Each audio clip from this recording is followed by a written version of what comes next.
Hello guys, तो मैं लेकर आ गई हूँ आप लोगों के लिए एक न्यू चाइनीज ड्रामा। तो ड्रामा की स्टार्टिंग में हम हमारी फीमेल लीड जिया को देखते हैं, जो एक कॉमिक देख रही थी और उसे वो पसंद नहीं आ रहा था क्योंकि उसकी जो हीरोइन थी उसका हस्बैंड भी मर गया था और हस्बैंड का इनहेरिटेंस भी उसे नहीं मिला था। तभी वहाँ की लाइट चली जाती है, तो वो जैसे ही ठीक करने जाती है उसे करंट लग जाता है और वो उसी कॉमिक के अंदर चली जाती है और वो कॉमिक की फीमेल लीड की पोजीशन पर थी। जैसे ही उसकी आंख खुलती है वो परेशान हो जाती है कि वो है कहाँ। तभी एक मेड आकर उसे बताती है कि आपके हस्बैंड की डेथ हो गई है। ये सुनकर तो वो शॉक्ड हो जाती है और सीन यही कट होता है। नेक्स्ट सीन फ्यूनरल सेरेमनी का दिखा जाता है, जहाँ जिया सैड होने की एक्टिंग कर रही थी और मन में सोच रही थी कि अब मैं इस नोवेल में एक रिच विडो बन गई हूँ, रिच भी बन गई और मेरा हस्बैंड भी मर गया, ये कितनी अच्छी बात है। तभी उसके हस्बैंड का ग्रैंडफादर उसे तसल्ली देने की कोशिश करते हैं, पर जिया को लगता है कि शायद वो इनहेरिटेंस लेना चाहते हैं, पर अब मैं यहाँ हूँ, मैं ऐसा होने नहीं दूंगी। पर ग्रैंडफादर कहते हैं कि सन का तो कोई सन भी नहीं है, बस तुम ही मेरे पास हो, इसलिए हंड्रेड्स ऑफ बिलियन का इनहेरिटेंस तुम्हें ही मिलेगा। ये सुनकर तो वो और जोर जोर से रोने की एक्टिंग करने लगती है और कहती है कि हस्बैंड, तुम मुझे इतनी जल्दी छोड़कर कैसे जा सकते हो, अब मैं क्या करूंगी। पर मन में तो खुश हो रही थी कि उसे हंड्रेड्स ऑफ बिलियन का इनहेरिटेंस मिलने वाला है, अब वो रिच बन जाएगी। वहाँ पर सन के अंकल और आंटी भी थे जो अपने डैड से कहते हैं कि आपको अपनी हेल्थ का भी केयर करना होगा। ग्रैंडफादर कहने लगते हैं पता नहीं ये सब कुछ क्या हो रहा है, पहले तुम्हारे बड़े भाई का डेथ हो गया और फिर उसकी वाइफ ने सुसाइड कर लिया और अभी ये सब कुछ। ये सुनकर जिया भी सोचने लगती है कि मेरे हस्बैंड के साथ कितना ट्रेजेडी था। तभी वहाँ पर सन का कजन जिशन आता है और जिया से कहता है कि मेरा बड़ा भाई मर गया है, तो अब से मैं तुम्हारा केयर करूंगा। ऐसा कहकर वो उसे टच करने वाला था, पर सैन छुप कर ये सब देख रहा था और गुस्सा कर रहा था। असल में वो मरा नहीं था, उसे पहले ही पता चल गया था कि कोई उसकी एक्सीडेंट करवाने वाला है, इसलिए वो असली मर्डरर को पकड़ने के लिए अपनी फेक डेथ का प्लान किया और अब वो फैमिली वालों के सामने अपने कजन जियान बनकर जाएगा जो उसी की तरह दिखता है और वो असली मर्डरर को ढूंढेगा। वही जिया जेसन को अच्छी खासी सबक सिखा देती है और कहती है तुम अपनी केयर करो, अगर तुमने मुझे दोबारा टच करने की कोशिश की तो अच्छा नहीं होगा। तो वो गुस्सा करने वाला था, पर वो कहती है कि मैं ग्रैंडपा को बता दूंगी जो इनएप्रोप्रिएट होगा।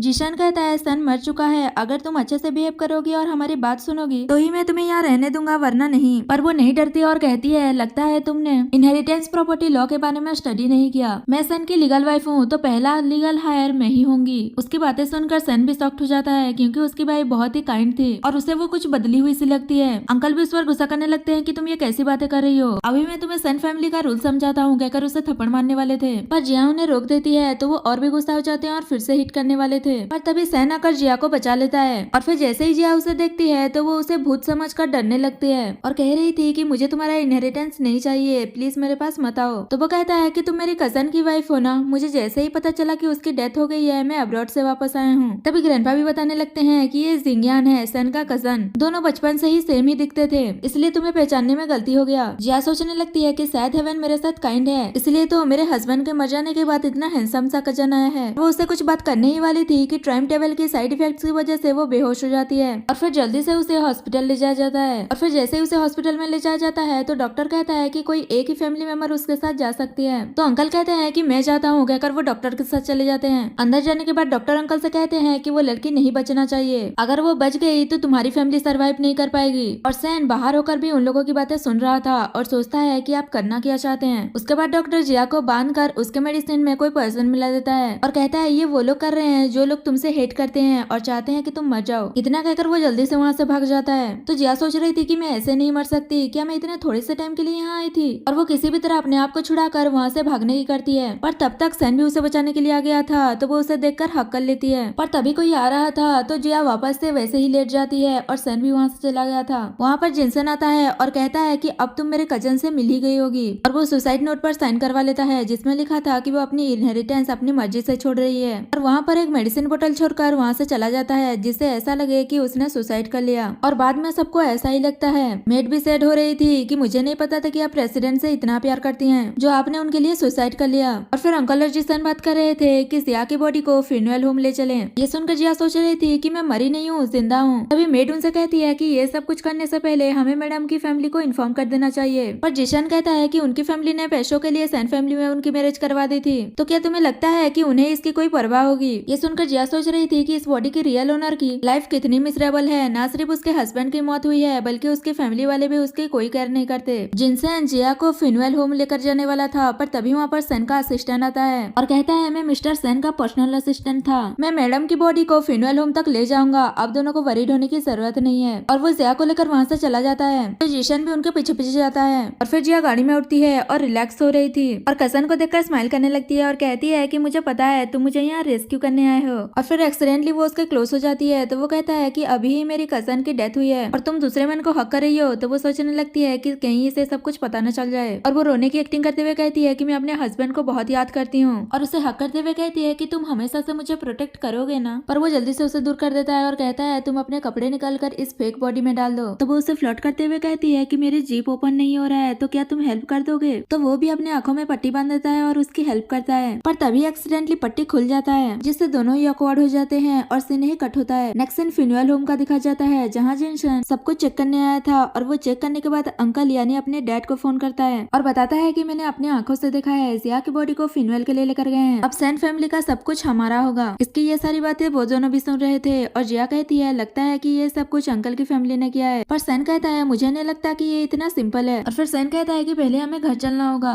और इसी बीच दोनों क्लोज हो जाते हैं। तो सैन कहता है क्या तुम इस हालत में जाओगी क्योंकि जिया ने उसका कोट पहना था और कहती है तो फिर क्या करूं। सैन कहता है तो फिर पहले जाकर चेंज कर लो। और फिर दोनों छुपते छुपते सैन फैमिली जाते हैं जहाँ पर सैन के फ्यूनरल फोटो के साथ साथ जिया का भी फोटो रख देते हैं। और फिर दोनों किसी भी तरह अंदर चले जाते हैं और फैमिली वालों की बातें सुनने लगते हैं जहाँ पर जिनसन ग्रैंडफादर को कह रहा था कि कजन और सिस्टर इन लॉ दोनों की ही डेथ हो गई है तो अब सैन ग्रुप को किसी को तो हैंडल करने के लिए देना होगा। तभी उसकी मॉम कहती है कि जिंगसन अभी यंग है और वो सब कुछ अच्छे से हैंडल कर लेगा तो क्यों ना हम कंपनी के चार्ज उसे ही दे दें। तो ग्रैंडपा गुस्सा करने लगते हैं क्या तुम लोग मुझे कर्ज कर रहे हो कि मैं जल्दी मर जाऊं। अंकल कहते हैं उसके कहने का मतलब ये नहीं था और कंपनी को तो किसी न किसी को हैंडल करना ही होगा ना। इनकी बातें वो दोनों भी सुन रहे थे पर जिया को अच्छे से सुनना था इसलिए सैन से कहती है कि हेल्प करना पर वो नहीं करता तो वो गिरने वाली थी पर वो खुद को संभाल लेती है और उस पर गुस्सा करने लगती है कि हेल्प क्यों नहीं किया। तो वो कुछ ऐसी बातें करता है जिससे जिया को लगता है कि शायद वो मुझ पर डाउट कर रहा है और सच में सैन भी मन ही मन सोच रहा था कि ये पहली वाली जिया से बहुत ही डिफरेंट है। तभी वो उसे कहती है कि सिर्फ दो लोग हैं जो मेरे बारे में जानते हैं, पहला तो डेथ पर्सन। तो वो पूछता है कि दूसरा कौन है। जिया बताती है कि वो मैं हूँ, बताओ तुम्हें कौन सा चाहिए। पर वो मना कर देता है कि मुझे कोई भी नहीं चाहिए। और फिर दोनों फिर से घर वालों की बातें सुनने लगते हैं। तो सैन कुछ इस तरीके से उसे सपोर्ट करता है तो वो कहती है कि ये क्या कर रहे हो। सैन बताता है कि तुम्ही ने तो सपोर्ट करने के लिए कहा था। तो वो गुस्सा करती है कि मैंने इस तरीके का सपोर्ट नहीं कहा था। तो फिर वो उसे अच्छे से पकड़ता है और फिर घर वालों के पास जिया के फादर और उसकी सिस्टर आती हैं। डैड सैन फैमिली पर गुस्सा करने लगती है कि मेरी डॉटर की डेथ हो गई और तुम लोगों ने मुझे इन्फॉर्म भी नहीं किया और ना ही कोई एक्सप्लेनेशन दिया। तभी उन दोनों से कुछ आवाज हो जाता है तो जिंगशन देखने लगता है कि कौन है और तभी वहाँ से मेड आ रही थी। तो जिंगशन उस पर गुस्सा करने लगता है कि तुम यहाँ क्या कर रही हो, क्या तुम हमारी बातें सुन रही हो। वो दोनों मेड को अपने बारे में बताने से मना कर रहे थे और उसे छोटा सा गोल्ड बार ऑफर करते हैं। तो मेड भी जिंगशन से झूठ बोल देती है कि यहाँ कॉकरोच है, मैं वही देखने आई थी। और जिंगशन भी उसकी बात पर भरोसा कर लेता है और उसे जाने के लिए कहता है। तो वो अपना गोल्ड लेकर चली जाती है। तभी जिया को लगता है कि पैसा सब कुछ कर सकता है। वही जिया के डैड सेंग फैमिली पर गुस्सा कर रहे थे और वो अपने डॉटर को इशारा करते हैं। तो वो एक्टिंग करने लगती है कि सिस्टर आप हमें छोड़कर कैसे जा सकती हैं, मैं और डैड आपके बिना कैसे रहेंगे। ये सब कुछ देखकर जिया कहती है लगता है कि मेरी फैमिली वाले तुमसे ज्यादा मेरी केयर करते हैं। तभी डैड कहते हैं कि हम सेंग फैमिली के लिए डिफिकल्टी क्रिएट करने नहीं आए हैं, हमें बस एक बिला दे दीजिए और 2 बिलियन दे दीजिए, इसके आगे हम और कुछ नहीं करेंगे। ये सुनकर सैन उसे चिढ़ाने लगता है कि लगता है बहुत केयर करते हैं। तो वो भी गलती से कह देती है क्या रियल ओनर को कोई भी फेवर नहीं मिला। तो सैन शॉक्ड होकर कहता है क्या तुम्हें अपनी फैमिली सिचुएशन के बारे में नहीं पता। जिया एक्टिंग करने लगती है कि सडनली मुझे कुछ याद नहीं आ रहा है, लगता है हॉस्पिटल में मुझे जो ड्रग दिया गया था उसी वजह से ऐसा हो रहा है। और फिर सैन उसे बताता है कि ये तुम्हारा स्टेप फादर है, तुम पैदा होते ही कुछ दिनों बाद तुम्हारे रियल डैड की डेथ हो गई थी और फिर तुम्हारा ये स्टेप डैड आया जो अपने सेक्रेटरी के साथ मिलकर तुम्हारी मॉम को चीट किया। उसके बाद ये लोग तुम्हें बुली करते थे। तभी जिया को भी याद आने लगता है कि सब लोग मिलकर कैसे रियल जिया को बुली करते थे और वो उन पर गुस्सा कर रही थी कि ये कितने सेमलेस लोग हैं और कहती है मैं जिया फैमिली की एल्डेस्ट लेडी हूँ, अब मैं इन लोगों को बताती हूँ। वही ग्रैंडपा उनकी बातें मान जाते हैं और अंकल को ये सब कुछ हैंडल करने के लिए कहते हैं। और फिर स्टेप डैड भी फोटो के सामने सैड होने की एक्टिंग करने लगते हैं और कहते हैं अगर तुम्हें कुछ चाहिए तो मेरे ड्रीम में आकर बता देना। तभी वहाँ की लाइट चली जाती है और जिया भूत बनकर डराती है और कहती है हाँ चाहिए ना, ये विला और 2 बिलियन, मैं आप लोगों को छोड़कर कैसे जा सकती थी, देखिए मैं आप लोगों को कंपनी देने आ गई। कहकर वो इतना डराती है कि वो दोनों बेहोशी हो जाते हैं। तभी वहाँ पर लाइट आ जाती है और सब लोग उसे देखकर शॉक्ड हो जाते हैं। तभी ग्रैंडपा पूछते हैं इसका मतलब तुम जिंदा हो। तभी अंकल अपने बेटे से पूछते हैं क्या तुमने अपने आंखों से इसकी सिमेट्री बनते हुए नहीं देखा था। तो वो कंफ्यूज होते हुए कहता है कि मैंने तो देखा था। तभी से ग्रैंडपा से कहती है कि ऑफ कोर्स मेरी डेथ नहीं हुई है, पर मैंने सुना है कि आप सेकंड अंकल को सैन ग्रुप हैंडओवर करने वाले हैं। तो वो कहते हैं कि अभी सैन ग्रुप को किसी की जरूरत है और तुम जैसी एक यंग वुमेन उसे हैंडल नहीं कर सकती, इसलिए टेम्पररी उसे हैंडल करने दो और वेट करो। जिया कहती है कब तक वेट करूं, मेरे मरने का, ताकि ये लोग इलीगल तरीके से सब कुछ अपने अंडर कर लें। जिनशन कहता है तुम एक आउटसाइडर हो और इतनी इजीली बिलियंस के इनहेरिटेंस को कैसे इनहेरिट कर सकती हो, और हमारी फैमिली का क्या जो इतने सालों से सैन ग्रुप के लिए हार्डवर्क करते आ रहे हैं। जिया कहती है किसने कहा कि वुमेन्स कुछ मैनेज नहीं कर सकती हैं। और वैसे भी मेरे हस्बैंड की वजह से सन ग्रुप इतना ग्रो अप हो पाया है। उसकी वाइफ होने के नाते मेरा भी कुछ कंट्रीब्यूशन है। तो वो कहता है कि सुनने में तो बहुत अच्छा लग रहा है, तो बताओ वुमेन्स क्या क्या कर सकती हैं। तो वो बताती है कि वुमेन्स बहुत कुछ कर सकती हैं। फॉर एग्जाम्पल तुम अपने मॉम के बिना पैदा ही नहीं हो सकते। ऐसा कहकर तो वो उसकी बोलती ही बंद कर देती है। पर कहाँ वो चुप रहने वाला था। इनहेरिटेंस को लेकर उनके बीच बहुत ज्यादा बहस होती है। इसी बीच जिया कहती है अगर तुम दोनों बाप बेटे मुझे मॉम कहोगे तो मैं सन ग्रुप तुम लोगों को दे दूंगी। तो अंकल ग्रैंडपा से कहने लगते हैं ये किस तरीके से सन ग्रुप को संभाल पाएगी। और फिर ग्रैंडपा कुछ फैसला लेने ही वाले थे कि तभी वहाँ पर सहना जाता है और सबको बताता है कि मेरे कजन ने पहले ही अपनी बिल बना ली थी जिसके अकॉर्डिंग उसका सारा इनहेरिटेंस उसके वाइफ का होगा। तभी जिया सोच रही थी कि मुझे पता नहीं था कि मेरे मरा हुआ हस्बैंड इतना लॉयल होगा। और जिनसन को ये बिलीव नहीं हो रहा था तो वो उसे विल देकर कहता है कि तुम खुद ही देख लो, इसमें उसका सिग्नेचर भी है और उसका थंबप्रिंट। ग्रैंडपा भी पूछते हैं कि तुम श्योर हो ना कि ये रियल है। तो वो बताता है कि मैं श्योर हूँ क्योंकि मेरे कजन ने मुझे खुद ही दिया है। तो ग्रैंडपा कहते हैं अगर सन का यही आखिरी इच्छा है तो हम ऐसा ही करेंगे। पर जिंगसन एग्री नहीं था और कहता है कि अभी तक तो ये कंफर्म भी नहीं हुआ है कि पेपर रियल है या फेक। अब इस पर बिलीव कैसे कर सकते हैं। तो वो कहते हैं कि इससे कोई फर्क नहीं पड़ता कि ये रियल है या फेक। अगर आउटसाइडर्स को पता चला कि ऐसा भी कोई बिल एग्जिस्ट करता है तो उन्हें लगा कि हम लोगों को बुली कर रहे हैं और वो यही डिसीजन लेते हैं कि जिया कंपनी संभालेगी और अंकल उसे असिस्ट करेंगे। पर जिनसन कहने लगता है कि ये सब फेक है और ये जिया भी फेक है, ये तो मर गई थी।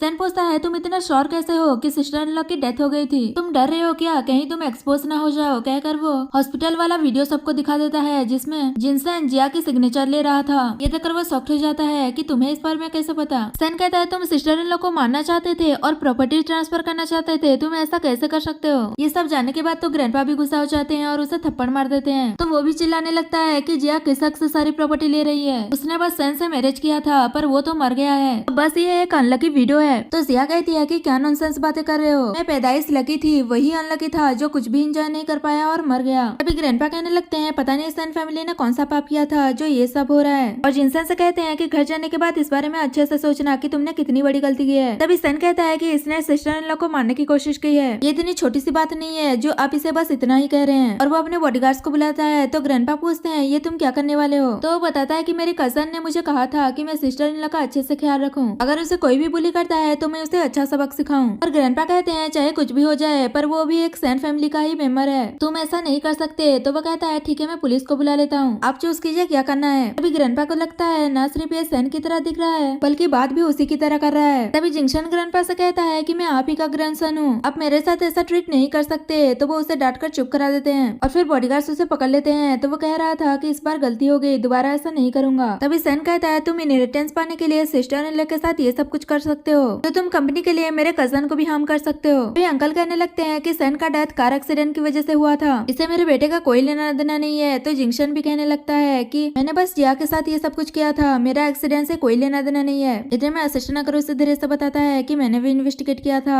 इन लोगों का एक्सीडेंट से कोई लेना देना नहीं है, असली कल्प्रिट कोई और ही है। तो वो कहता है अगर तुम्हारा इससे कोई लेना देना नहीं है तो इस बात को जाने दो, पर मैंने सुना है कि नॉर्थ वेस्ट में जो हमारी फैक्ट्री है वो बहुत ही लो चल रहा है, तो क्यों ना हमें सेंग फैमिली के एक भरोसेमंद आदमी को वहाँ भेजना चाहिए ताकि वहाँ के प्रॉब्लम को सॉल्व कर सके। तभी ग्रैंडपा उसे कहते हैं कि तुम तो बहुत इंटेलिजेंट हो और तुम्हारे बात करने का तरीका भी तुम्हारे कजन जैसा है, जिन लोगों को नहीं पता होगा उन लोगों को तो कुछ भी पता ही नहीं चलेगा। पर मैंने तो इस ओल्ड फैक्ट्री के बारे में सिर्फ तुम्हारे कजन से बात की थी, तो तुम्हें इस बारे में कैसे पता। तो वो झूठ बोल देती है कि सिस्टर इन लॉ ने मुझे बताया था। तो जिया उसका साथ देते हुए कहती है कि हाँ मैंने ही बताया था क्योंकि मेरे हस्बैंड मुझे सब कुछ बताते थे, हम दोनों के बीच बहुत प्यार था ना। तभी आंटी कहती है पर जब से तुम दोनों की मैरिज हुई थी तब से तो तुम लोग सेपरेट रूम में सोते थे, तो तुम प्यार की बातें कैसे कर सकती हो। जिया कुछ कहने ही वाली थी पर सन पहले ही कह देता है कि इस मैटर में सिस्टर इन लॉ को मत लेकर आओ और ग्रैंडपा से कहता है कि आपको इस मैटर में कुछ डिसीजन लेना होगा वरना मैं इसे अपने कजन के लिए हैंडल कर लूंगा। तो ग्रैंडपा यही डिसीजन लेते हैं कि अंकल और उसका बेटा नॉर्थ वेस्ट में जाकर ओल्ड फैक्ट्री को हैंडल करेंगे और तब तक वो वापस नहीं आएंगे जब तक ग्रैंडपा नहीं बुला लेते। और फिर बॉडीगार्ड जिंक्शन को लेकर जा रहे थे तो वो चिल्ला रहा था कि मैं आपका ग्रैंडसन हूँ, आप मेरे साथ ऐसा नहीं कर सकते, और अंकल भी उसके साथ चले जाते हैं। उसके बाद जिया वहाँ से जा रही थी तो सन उसके बहुत ही क्लोज चला जाता है और कहता है तुम इतनी पावरफुल कैसे हो सकती हो। इससे पहले कि वो कुछ और बात करते वहाँ पर उसके स्टेप डैड होश में आ जाते हैं। वो जिया को देखकर कहते हैं कि इसका मतलब तुम मरी नहीं हो। वो कहते हैं हाँ मैं मरी नहीं हूँ। तो क्या ये बात जानकर तुम डिसअपॉइंट हुए। स्टेप डैड कहते हैं ये तुम कैसी बातें कर रही हो, मैं तो बहुत खुश हूँ और जब तुम्हारी मॉम को पता चलेगा तो वो भी बहुत खुश हो जाएंगी। पर जिया कहती है मेरी मॉम की बहुत पहले ही डेथ हो चुकी है और मनवा सोचती है कि ये इतना एक्टिंग इसलिए कर रहा है क्योंकि इसे पता है कि मैं ये सारा इनहेरिटेंस इनहेरिट करने वाली हूँ। डैड कहते हैं हम सब एक फैमिली है, तुम इतने हार्श वर्ड कैसे बोल सकती हो। पता है तुम्हारी जब से मैरिज हुई है तुम्हारे स्टेप मॉम दिन रात तुम्हारे बारे में वरीड होती रहती है, क्यों ना हम सारे सारे फैमिली मिलकर एक नई शुरुआत करें। और जिया कहती है ये मेरे मूड पर डिपेंड करता है, मैं इतने बिलियंस की प्रॉपर्टी इनहेरिट जो करने वाली हूँ। और सन से पूछती है मैंने सही कहा ना लिटिल कजन? तो वो कहता है तुम जो भी कहती हो वो सही होता है। और फिर दोनों वहाँ से चले जाते हैं। जाते वक्त जिया हंस रही थी तो वो पूछता है कि तुम हंस क्यों रही हो? तो वो कहती है अब मैं बिलियनर वुमेन बनने वाली हूँ, तो क्यों ना मैं तुम्हें बॉय टॉय की तरह रख लूं। सुनकर तो वो शॉक्ड हो गया था और सोचता है कि ये क्या बकवास कर रही है। और वो कहने लगता है कि मेरे कजन के डेथ के बाद तुम ये सब कुछ करने वाली हो। तो जिया कहने लगती है कि मैं तो बस मजाक कर रही थी, तुम इतना सीरियस क्यों हो रहे हो? सन कहता है कि तुम अपनी बातों पर टिकी रहना वरना तुम्हें एक पेनी भी नहीं मिलेगा, क्योंकि विल के हिसाब से तुम रिमेरेज नहीं कर सकती। ये सुनकर तो वो शॉक्ड हो जाती है कि वो रिमेरेज नहीं कर सकती और फिर कहती है कि ठीक है मैं विडो ही रहूंगी। और मन में सोचती है कि उसने मुझे रिमेरेज करने से मना किया है पर डेट करने से तो नहीं। और कहती है मैं इतने बिलियंस की प्रॉपर्टी इनहेरिट करने वाली हूँ तो ये मेरे लिए सेफ नहीं होगा। तो क्या तुम मेरे बॉडीगार्ड बनकर 24/7 मुझे प्रोटेक्ट करोगे? तो वो ये सोचकर हाँ कह देता है कि ये सही कह रही है, ये मेरी हायर बन जाएगी तो लोग इसे भी हार्म करने की कोशिश करेंगे। और फिर दोनों एक हाउस में जाते हैं तो जिया पूछती है कि हम ये कहाँ आए हैं? तभी सन बताता है कि ये तुम्हारा ही घर है, तुम अपने ही घर को रिकॉग्नाइज कैसे नहीं कर पा रही हो? तो वो एक्टिंग करने लगती है कि ऐसा कैसे हो सकता है, मैं यहाँ तुम्हारे कजन के साथ रहती थी। और वो इतना ओवर एक्टिंग कर रही थी कि पता नहीं वो अपने हस्बैंड को कितना मिस करती है। और उससे ये कहते हुए उसके क्लोज हुए जा रही थी कि मेरी लाइफ कितनी मिजरेबल है, पहले यंग एज में मेरे डैड की डेथ हो गई और अब मेरे हस्बैंड की। सन कहता है पर तुम्हारे डैड की डेथ तो नहीं हुई है। जिया कहती है पर मेरे बायोलॉजिकल डैड की डेथ तो हो गई है ना। और फिर मन में सोच रही थी कि मैं कुछ ज्यादा ही ओवर एक्टिंग कर रही हूँ क्या। और फिर उसे सच बता देती है कि अगर मैं ये कहूँ कि मैं ओल्ड जिया नहीं हूँ तो वो उसे पकड़ कर कहता है ऐसा है तो मैं भी कजन नहीं हूँ, कहकर उसे रेस्ट करने के लिए कहकर वहाँ से चला जाता है। तो वो गुस्सा करते रह जाती है कि ये मेरे साथ ट्रिक कर रहा है। उसके बाद वो अच्छे से अपना स्किन केयर करती है और फिर सन के पास जाती है और कहती है कि क्या आज रात तुम मेरे प्लेस में रुक सकते हो? तुमने कहा था कि तुम 24/7 मुझे प्रोटेक्ट करोगे, तो हम सेम रूम में रहेंगे तभी तो मुझे प्रोटेक्ट कर पाओगे ना। ये सुनकर तो वो शॉक्ड ही हो गया था पर वो मना कर देता है और कहता है कि मैं नेक्स्ट रूम में सो जाऊंगा, कहकर वहाँ से चला जाता है। और फिर आधी रात को उसे कुछ जलने का स्मेल आता है तो वो जल्दी से बाहर जाकर देखता है तो बाहर जिया को जला रही थी। तो वो पूछता है कि आधी रात को क्या कर रही हो? जिया कहती है तुम्हारा कजन लग्जरी लाइफ जीता था ना, इसलिए मैं कुछ पैसे जला रही हूँ ताकि वो मनी स्पेंड कर सके। तभी वहाँ का लाइट चला जाता है तो वो बहुत डर जाती है और फिर नेक्स्ट सीन में कुछ इस पोजीशन में होती है। सन उसे नीचे उतर रहा था पर वो नहीं उतरती और कहती है अगर तुम्हारा कजन वापस आ गया तो कौन मुझे प्रोटेक्ट करेगा? तो वो कहता है तुम्हारे प्रोटेक्ट करने का मतलब क्या है मैं अच्छे से समझता हूँ, कहकर उसे लेकर वहाँ से चला जाता है। दूसरी साइड जिया की स्टेप सिस्टर गुस्से में थी कि जिया मरी नहीं है और कहती है कि कब वो इस वर्ल्ड से डिसअपेयर होगी और कब मैं जिया फैमिली की एल्डेस्ट लेडी बनूंगी। तो उसकी मॉम कहती है तुम इसके लिए वरीड क्यों हो रही हो? तुम ये सोचो कि तुम अपने डैड की बायोलॉजिकल डॉटर हो, वो तो बस एक ऑर्फन है जिसकी ना तो डैड है और ना ही मॉम। तभी डैड गुस्सा करने लगते हैं कि किसी ने कहा वो एक ऑर्फन है, उसका डैड भी है और एक फैमिली भी है। तो वो कहने लगती है कि मेरे कहने का मतलब ऐसा नहीं है और मत भूलो कि आप जिया फैमिली का पार्ट क्यों बने थे। तभी स्टेप सिस्टर कहती है हमें जल्द से जल्द जिया ग्रुप को टेक ओवर कर लेना चाहिए। तभी डैड कहते हैं मैं जिया की मॉम से मैरिज करके इतने सालों से उसे पाल रहा हूँ, क्या सिर्फ इस कंपनी के लिए? तो वो कहती है कि हमारे पास टाइम नहीं है, अगर उसने सन फैमिली की प्रॉपर्टी को इनहेरिट कर लिया तो इससे डील करना बहुत ही हार्ड होगा। डैड कहते हैं बस उसे इनहेरिटेंस मिलने का वेट करो, उसके बाद हम वो प्रॉपर्टी भी हमारे अंडर कर लेंगे। उसकी मॉम कहती है तुम उसके बारे में चिंता मत करो, वो बहुत ही वीक है और मुझे उसे हैंडल करना आता है। वही जिया और सन जिया फैमिली के बाहर आधे घंटे से खड़े थे तो सन कहता है हम यहाँ बहुत देर से खड़े हैं, हमें अंदर जाना भी है कि नहीं, क्या तुम डर रही हो? तो वो कहती है हाँ मैं डर रही हूँ क्योंकि उन्होंने मेरे साथ कभी अच्छे से बिहेव नहीं किया, पता नहीं इस बार वो क्या करेंगे। तो वो उसके लिए थोड़ा सा सैड होने लगता है पर वो तो उससे फ्लर्ट करने लगती है और फिर दोनों फाइनली घर के अंदर चले जाते हैं जहाँ पर उसके डैड उससे अच्छे से बात करते हैं कि फाइनली तुम आ गई। तो जिया कहने लगती है कि बताइए आपने यहाँ क्यों बुलाया है? तो उसकी मॉम उसे डांटने लगती है कि तुम ये किस तरह से बात कर रही हो, क्या तुम फाइट करना चाहती हो? तो डैड उसे रोकते हैं और जिया से कहते हैं तुमने अपना हस्बैंड खोया है ना, इसलिए हमने कंसर्न के लिए बुला लिया और बाहर इतना कुछ हैंडल कर रही हो तो सोचा कि थोड़ा मदद कर दें। पर जिया को तो सब पता था कि वो सन फैमिली की इनहेरिटेंस के लिए ये सब कर रहे हैं और उन्हें कहती भी है। तो वो कहते हैं कि तुम ऐसा क्यों कह रही हो, हम सब तो एक फैमिली है ना। पर वो पूछती है कि मेरी मॉम की इनहेरिटेंस का क्या हुआ, मुझे तो एक पेनी भी नहीं मिला। डैड कहते हैं उसका तो सारा पैसा मैंने हुआसी ग्रुप में लगा दिया है फैमिली की फ्यूचर के लिए। जिया कहती है कौन सी फैमिली की फ्यूचर की बात कर रहे हो आप बस जिया फैमिली का एक सनीला हो, खुद को इस फैमिली का एक मेंबर समझ रहे हो क्या? तब स्टेप सिस्टर कहती है तुम्हारी मॉम तो तुम्हें राइज नहीं कर पाई, मेरे पेरेंट्स ने ही तुम्हें राइज किया, अगर वो नहीं होते तो तुम कब का अपनी मॉम की तरह घोस्ट बन चुकी होती।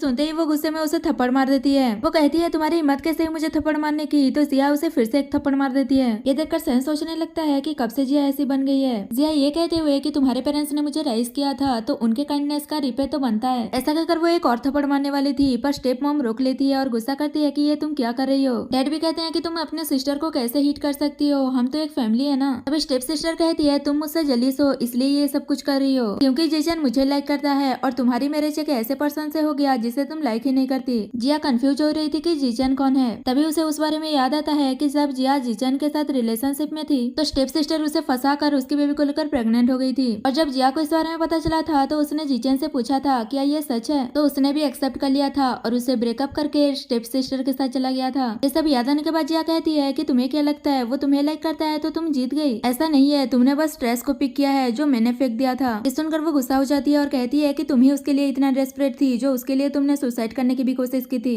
इस बारे में तो सन को भी नहीं पता था, उसे ये हाइड किया गया था। जिया कहती है तुम किस बात पर इतना प्राउड कर रही हो, एक ऐसा मैं जो अपने आप को कंट्रोल नहीं कर सकता मैं उस पर बिलीव करूंगी। तभी वहाँ पर जीचन आता है और वो उसकी बातें सुन लिया था और उसके क्लोज आकर उसका हाथ पकड़कर कहता है क्या तुम मेरे बारे में ऐसा सोचती हो। और सन उसे हाथ छोड़ने के लिए कहता है और जिया भी अपना हाथ छुड़ा लेती है। और फिर स्टेप सिस्टर उसके पास जाकर कहती है कि जिया ने मुझे हिट किया, मुझे पता है कि तुम मुझे डिसलाइक करती हो पर इसका मतलब ये नहीं है कि तुम मेरी बेबी को हिट कर सकती हो। जीचन भी कहता है कि मुझे पता है तुम हम दोनों से अपसेट हो पर तुम ऐसे लोगों को हिट नहीं कर सकती। तो वो कहती है पहली वाली जिया किसी को हिट नहीं कर सकती थी और बस बुली होती रहती थी और कुछ कह भी नहीं पाती थी, इसलिए उसे ऐसे कमबैक लोग मिले थे। और करंट वाली जिया ऐसे नहीं है। जीचन पूछता है तुम्हारे कहने का मतलब क्या है, तो वो कहती है पहले ये पता लगाओ कि तुम मेरे स्टेप सिस्टर के साथ बेड तक कैसे पहुंच गए, क्या उसने तुम्हें कुछ खिलाया पिलाया था। तो वो उसे पूछने लगता है कि ये क्या बोल रही है, क्या हुआ था उस दिन। स्टेप सिस्टर कहती है कि तुम उसकी बातें मत सुनो, ये नॉनसेंस बातें कर रही है, सच में मेरे दिल में तुम्हारे लिए डीप फीलिंग्स है इसलिए सब कुछ हो गया। ये सब देखकर जिया कहने लगती है कि मैं थोड़ी देर भी और यहाँ नहीं रुक सकती, कहकर वहाँ से जाने लगती है। जब वो लोग गाड़ी में जा रहे थे तो जिया कहती है कि मैं बहुत वरीड हूँ। तो सन कहता है तुम तो विलियनर बनने वाली हो तो तुम किस बात को लेकर वरीड हो। तो वो बताती है कि इस बात की तो चिंता है, सबकी नजर प्रॉपर्टी पर ही है, तुम्हारा प्रोटेक्शन काफी नहीं है। और कहती है कि मुझे कुछ चाहिए। सन पूछता है कि बताओ तुम्हें क्या चाहिए। तो वो बताती है कि मुझे एक बेबी चाहिए। ये सुनकर तो वो दोनों ही शॉक्ड हो गए थे। और फिर जिया कहती है कि तुम लोग इतना बड़ा रिएक्शन क्या दे रहे हो, वैसे सबको यही लगता है कि मुझे ऐसे कैसे इनहेरिटेंस मिल सकता है। अगर मेरे पास एक बेबी होगा तो कोई कुछ नहीं कह पाएगा और इजीली मुझे इनहेरिटेंस मिल जाएगा, पर मैं टेस्ट ट्यूब बेबी कर नहीं सकती, तो क्यों ना तुम मेरी हेल्प करो। बेबी तुम्हारे कजन की तरह भी तो दिखना चाहिए ना। सन ये सुनकर कहता है तो ऐसी बात है, ठीक है मैं सोचूंगा। ये सुनकर तो असिस्टेंट शॉक हो गया था क्योंकि उसे नहीं लगा था कि सन हाँ कहने वाला है। और फिर जिया जल्दी से होटल चलने के लिए कहती है पर सन कहता है कि मैंने सोचूंगा कहा, अभी तक हाँ नहीं कहा है जो तुम इतनी एक्साइटेड हो रही हो। वो उस पर गुस्सा करने लगती है कि तुम मेरे साथ प्ले कर रहे हो। तभी सन उसे बेबी के लिए शॉपिंग करने के लिए चलने के लिए कहता है और सीन कट होता है। नेक्स्ट सीन में वो दोनों बेबी की शॉपिंग करके आ गए थे। तभी जिया कहती है अभी तो कोई बेबी भी नहीं है तो हम उसके लिए पहले से ही शॉपिंग करके क्यों आ गए। वो उसे प्लान बताता है कि अभी तुम जाकर सबको बताओगी कि तुम कजन की बेबी को लेकर प्रेग्नेंट हो और फिर बर्थ के टाइम पर तुम एक बेबी को अडॉप्ट करके ये बोल देना कि ये वही बेबी है, तो तुम्हारा काम आसानी से हो जाएगा। पर जिया को ये प्लान कुछ ज्यादा खास पसंद नहीं आता। अभी उसे लिफ्ट में कुछ लड़कियां भी आ जाती हैं और थोड़ी देर बाद लिफ्ट खराब हो जाता है तो उनमें से एक लड़की सन के क्लोज आ जाती है। ये देखकर जिया गुस्से में वहाँ से चली जाती है।